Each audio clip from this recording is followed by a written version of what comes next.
ॐ ॐ भूर्भुवस्वः तत्सवितुर्वरेण्यं भर्गो देवस्य धीमहि धियो यो नः प्रचोदयात्। सभी का सादर नमस्ते। आप सभी का इस YouTube चैनल में स्वागत है।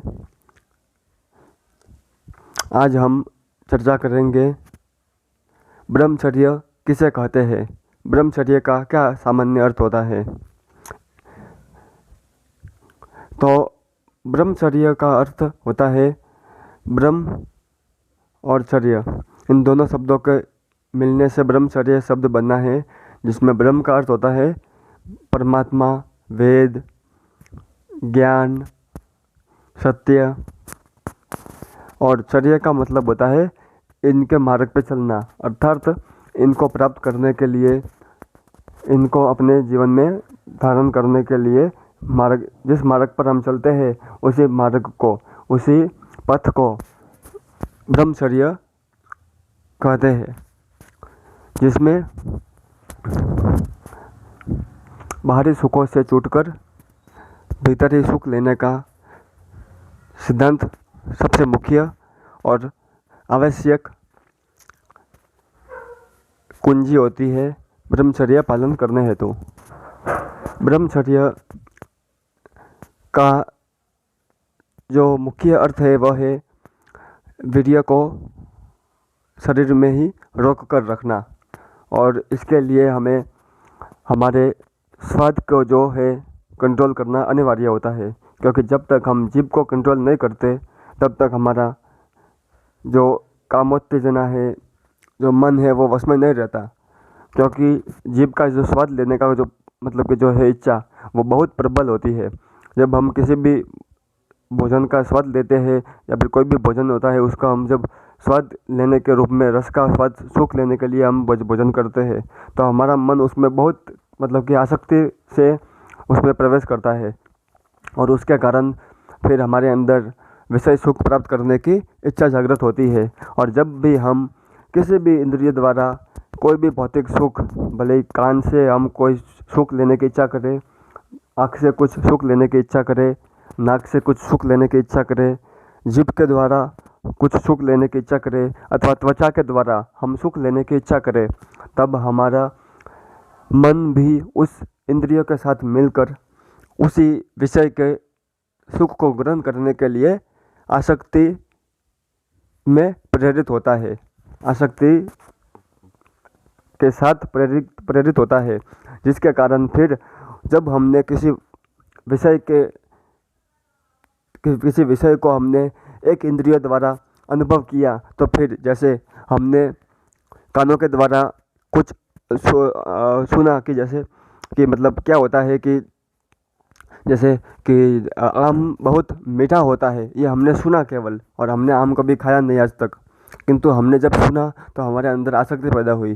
तो सुनना गलत नहीं है, किंतु आसक्ति का होना ही गलत है। क्योंकि आसक्ति जब होती है तो जैसे देखो, उदाहरण में आम के बारे में सुना कि आम बहुत मीठा होता है और स्वादिष्ट होता है, ऐसा सुना, कान से सुना, तब हमारी इच्छा होती है कि हम उसको जीभ से भी चक्कर देखें, अर्थात कान के द्वारा सुनने पर हमारी जीभ की इंद्रियां भी प्रेरित हो गई। तो इन दोनों को चलाने वाला जो मन है वही इन दोनों का कारण है। इसी प्रकार हम उस आम को हाथ से भी छूकर देखेंगे, उसको नाक से भी सूंघेंगे, तो इस प्रकार कहने का अर्थ हुआ कि आँखों से भी देखेंगे हम उसको, जब हम उसको देखेंगे तो ये पांचों इंद्रियां हमारी उस आम के प्रति, आम के विषय को ग्रहण करने के लिए मन के द्वारा प्रेरित हो गई। तो ये हमारे ब्रह्मचर्य के लिए नुकसानदायक होता है। लेकिन आम के विषय में ये बात नहीं कह रहा हूँ, इसका मुख्य उद्देश्य कहने का ये है कि कोई मतलब स्त्री के रूप में हो, या फिर कोई मतलब अपने विपरीत जो लिंग होता है उसके प्रति ऐसे भावना होना, तो इसके द्वारा हमारा ब्रह्मचर्य पालन बहुत असंभव होता है और नहीं हो सकता कभी।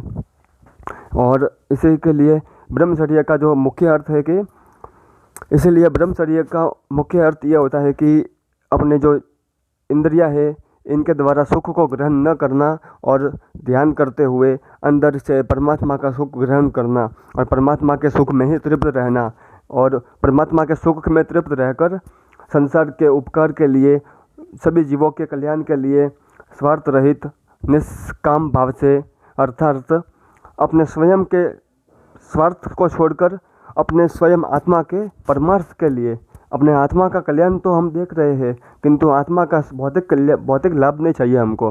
अर्थात हम कोई भी लोगों की सेवा करें और उसके बदले हमको धन मिल जाए, उस धन से हम कुछ खाने को खरीदे और उससे सुख प्राप्त करें, अथवा घर बनाए, ऐसी खरीद कर ऐसे से हवा खाए, ऐसी इच्छा हमारी नहीं है।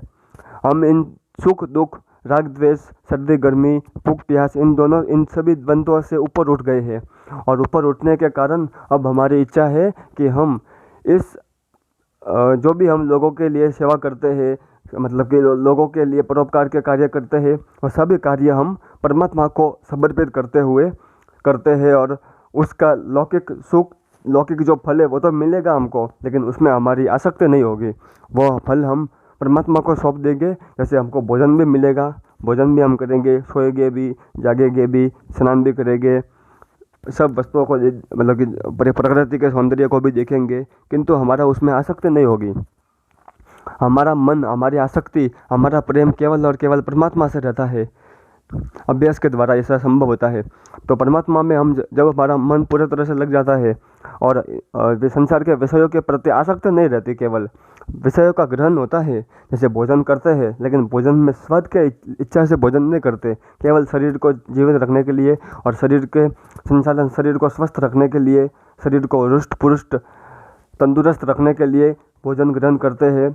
और सभी कार्य हम व्यवस्थित रूप से करते हैं, जैसे सभी लोग करते हैं वैसे ही प्रकार से हम करते हैं, किंतु हमारा जो शरीर को रक्षा करने का उद्देश्य ये नहीं होता कि हम शरीर के द्वारा संसार के सुखों को प्राप्त करें। हमारा उद्देश्य होता है कि शरीर के द्वारा हम परमात्मा के सुख को प्राप्त करें और परमात्मा का दर्शन करें, तब हम वास्तव में ब्रह्मचारी कहलाते हैं। और यही ब्रह्मचर्य का वास्तविक उद्देश्य भी है कि हम परमात्मा को प्राप्त करें। परमात्मा को प्राप्त करने पर ही हमारा ब्रह्मचर्य सफल होता है और तभी हम ब्रह्मचारी कहलाते हैं, वास्तविक ब्रह्मचारी। और ब्रह्मचर्य का ये अर्थ होता है कि वेद के ज्ञान को अपने जीवन में धारण करना और वेद के ज्ञान को अध्ययन करते रहना और वेद के ज्ञान का प्रचार करना, ये भी ब्रह्मचर्य होता है। क्योंकि वेद का ज्ञान परमात्मा का ज्ञान है और परमात्मा के ज्ञान को जो भी प्राप्त करता है वह मनुष्य स्वयं ही ब्रह्मचारी हो जाता है, क्योंकि परमात्मा स्वयं ब्रह्मचारी है। सबसे बड़ा ब्रह्मचारी परमात्मा है। उन्होंने ही सृष्टि को बनाया है और सृष्टि को बनाकर हमको ब्रह्मचर्य का ज्ञान दिया, और ब्रह्मचर्य जब हम पालन करते हैं तभी हम परमात्मा को प्राप्त कर सकते हैं। और ब्रह्मचर्य का यही अर्थ होता है कि परमात्मा को प्राप्त करने के लिए जिस मार्ग पे हम चलते हैं उस मार्ग को ही ब्रह्मचर्य कहते हैं जी। इसलिए आज के लिए इतना ही काफ़ी है। ब्रह्मचर्य का स्थूल अर्थ और ब्रह्मचर्य का जो वास्तविक अर्थ है, सूक्ष्म अर्थ, उन दोनों के हमने आज संक्षिप्त परिचय प्राप्त किया है और आगे भी ऐसे ही वीडियो आते रहेंगे। उसके लिए आप इस चैनल को सब्सक्राइब कीजिए, लाइक कीजिए और अपने मित्रों से साझा कीजिए। धन्यवाद। जय श्री राम। जय गौ माँ वेद भारती। जय श्री राम।